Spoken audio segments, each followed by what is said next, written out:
Hello friends, this is in chemistry and you're watching in chemistry classes. In this video, we will learn how to read newspaper, how to understand English news, how to understand television English news.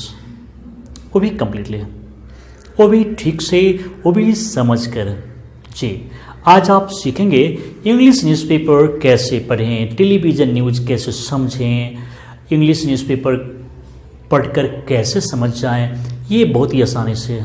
सबसे पहले बतला दें कि words कैसे याद करें, कहाँ से याद करें, ये भी बहुत मुश्किल। कई हमारे मित्र बोलते हैं कि सर मैं रोज़ वर्ड्स याद करता हूँ, बहुत सारे वर्ड्स याद करता हूँ, फिर भी इंग्लिश न्यूज़पेपर हमें पढ़ने नहीं आता है।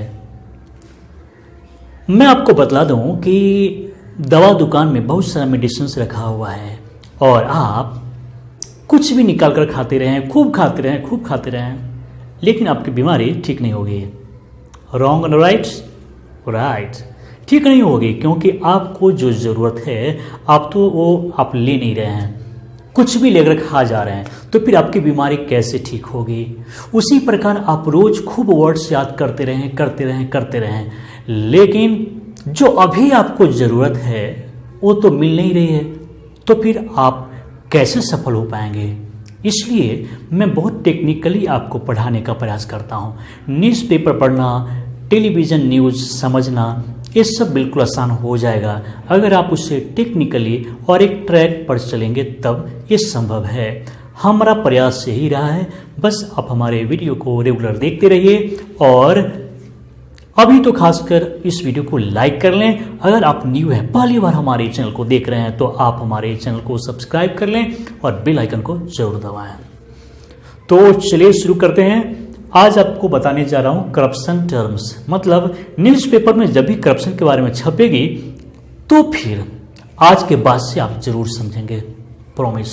यस, आज के बाद से करप्शन से संबंधित जो भी न्यूज़ छपेगी, मान लीजिए एक आर्टिकल्स है, पहले से तो आपको बहुत सारे वर्ड्स याद है ही, लेकिन जो प्रॉब्लम उसमें क्रिएट करेगा उस सब का कलेक्शन मैं कर चुका हूँ।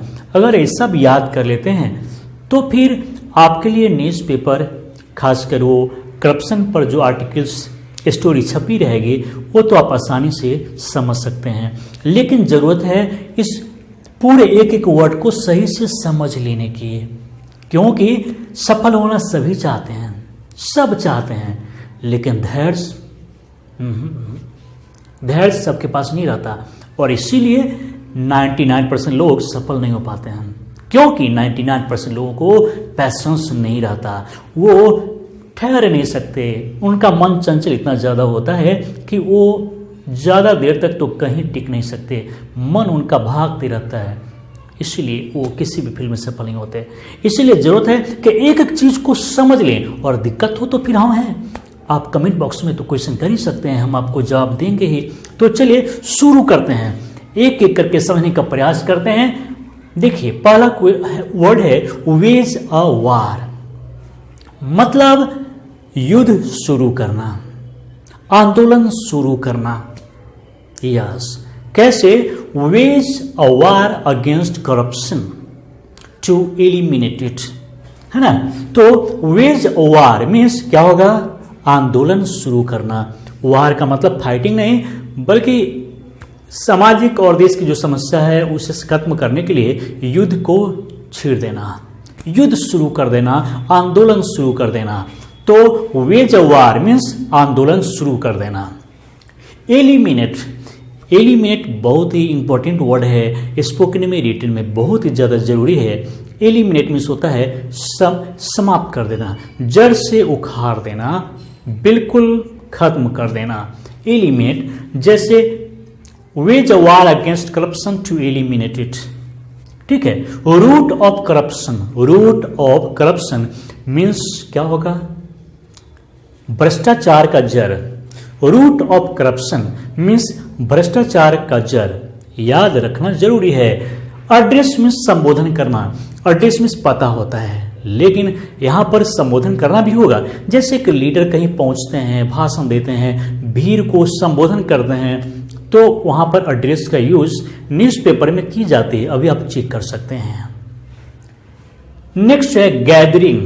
गैदरिंग मीन्स क्या होगा? वही भीड़, जब भीड़ इकट्ठा होती है उसे गैदरिंग बोलेंगे। जैसे आप लोग कहते हैं कि बहुत लोग जुट चुका था, बहुत लोगों का भीड़ था, उसे आप गैदरिंग बोलेंगे कि leader was addressing the gathering. तो गैदरिंग मीन्स लोगों का भीड़, या मतलब ये सुनने वालों का भीड़। सड़क पर जो भीड़ है वो नहीं, बल्कि लीडर को जो सुनने के लिए आया है वो भीड़ को हम गैदरिंग बोलेंगे। इनॉग्रेट, इनॉग्रेट का मतलब है कि जब कोई भी लीडर या फिर कोई ऑफिसर किसी चीज को ओपनिंग में आते हैं, उद्घाटन करते हैं, तो इनॉग्रेट मीन्स बोलेंगे उद्घाटन, उद्घाटन करना। इनॉग्रेट मीन्स उद्घाटन करना। इनॉग्रेशन उद्घाटन। इनॉग्रेशन एक नाउन है और इनॉग्रेट वर्ब है। तो इनॉग्रेट मीन्स उद्घाटन करना। पूछेंगे इसलिए ठीक से समझें। कंस्ट्रक्ट निर्माण करना। जैसे किसी ब्रिज का निर्माण होता है, किसी बिल्डिंग का निर्माण होता है, तो उसमें हम कंस्ट्रक्ट का यूज करेंगे तो थोड़ा सा अच्छा लगेगा, इसलिए कंस्ट्रक्ट याद रखिए निर्माण करने के लिए। इंक्लूडिंग का यूज तो बिल्कुल कॉमन है, न्यूज़पेपर में बिल्कुल कॉमन है। मुझे लगता है हर तरीके के आर्टिकल्स में इंक्लूडिंग का यूज जरूर किया जाता है। इंक्लूडिंग मीन्स होता है को मिलाकर। मान लीजिए कई लोगों को मिलाकर, कई मंत्रियों को मिलाकर, कई एमएलएस को मिलाकर, कई ऑफिसर्स को मिलाकर किसी टीम का गठन किया गया। इस तरीके में इंक्लूडिंग मीन्स को मिलाकर, याद रख लें, इंक्लूडिंग मीन्स को मिलाकर। नेक्स्ट है एस्टिमेटेड। ये सब बिल्कुल कॉमन वर्ड्स है, आम आदमी भी हमेशा इसका यूज कर रहे होते हैं, बोल रहे होते हैं। एस्टिमेटेड मीन्स होता है अनुमानित। मान लीजिए कोई अमाउंट ब्रिज बनाने में, कंस्ट्रक्ट करने में खर्च हुआ, तो उससे बोलेंगे कि एस्टिमेटेड रुपीज 4000 करोड़ या कुछ भी जो बोलना हो। तो एस्टिमेटेड मीन्स होता है अनुमानित। एस्टिमेटेड मीन्स अनुमानित, याद कर लीजिए। ईयर मार्क कितना लगता है कि एकदम जाना पहचाना वर्ड्स है, लेकिन बहुत इसका यूज तो ऐसे बहुत कम होता है, लेकिन ये बात है बहुत कम होता है, लेकिन जानना जरूरी है। जब भी ये भले ही बहुत कम होता है, लेकिन जब सामने आ जाएगा तो आपको परेशानी क्रिएट कर देगी, और जल्दी ये डिक्शनरी में भी ये वर्ड जल्दी नहीं मिलता है। तो ईयर मार्क मीन्स होता है भविष्य के कामों के लिए चुनाव करना। मान लीजिए किसी चीज का मैंने सिलेक्शन किया, लेकिन इसका काम भविष्य में लिया जाएगा, इससे काम भविष्य में लिया जाएगा, तो उसको हम ईयर मार्क बोलेंगे, भविष्य के कामों के लिए चुनाव करना। तो आप ये जरूर समझ गए होंगे। दिक्कत होगी फिर पूछ सकते हैं, हम बताएंगे। नेक्स्ट है इंप्रूवमेंट। आप जानते हैं, मुझे पता है, इंप्रूवमेंट में सुधार। इंप्रूवमेंट में सुधार अंडर द सुपरविजन ऑफ, ये बहुत इंपॉर्टेंट है। Under the supervision of means के निगरानी में। आपके स्पोकन में, रिटन में भी काम आएगा, और करप्शन से संबंधित आर्टिकल्स पढ़ने में भी अंडर द सुपरविजन ऑफ के निगरानी में। Under the supervision of means के निगरानी में हम पूछ सकते हैं, आपसे क्वेश्चन कर सकते हैं, इसलिए जरूरी है कि बहुत सुंदरता पूर्वक आराम से समझने का प्रयास कीजिए। एराडिकेट, एराडिकेट मैंने अभी बताया है एलिमिनेट। एलिमिनेट का साइनोनिम एराडिकेट। इसका मतलब ही जड़ से समाप्त कर देना या उन्मूलन कर देना। जैसे गरीबी उन्मूलन या फिर भ्रष्टाचार उन्मूलन, तो वहाँ पर ये उन्मूलन करना वर्ब के रूप में एराडिकेट और नाउन के रूप में एराडिकेशन। तो एराडिकेट मीन्स होता है उन्मूलन करना, समाप्त कर देना। सक्सीड, जैसे आप सक्सेस बोलते हैं तो सक्सेस नाउन हो गया और सक्सीड वर्ब। सक्सेस मीन्स सिर्फ सफल होता है और सक्सीड मीन्स सफल होना। सक्सीड मीन्स सफल होना। पुट अ चेक ऑन, कितना अच्छा फ्रेज है। Put a check on, newspaper में सब कॉमन है। Put a check on means रोक लगाना। किसी चीज पर अगर रोक लगाना है तो put a check on. Attach, attach, attach पर यहां वैसा नहीं है। अटैच मीन्स कुर्की जब्ती करना।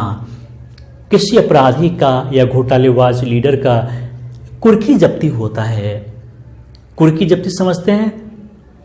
थाना आकर, पुलिस आकर के और घर का सभी सामान तोड़ करके ले करके चला जाता है तो उसे कुर्की जब्ती बोलते हैं।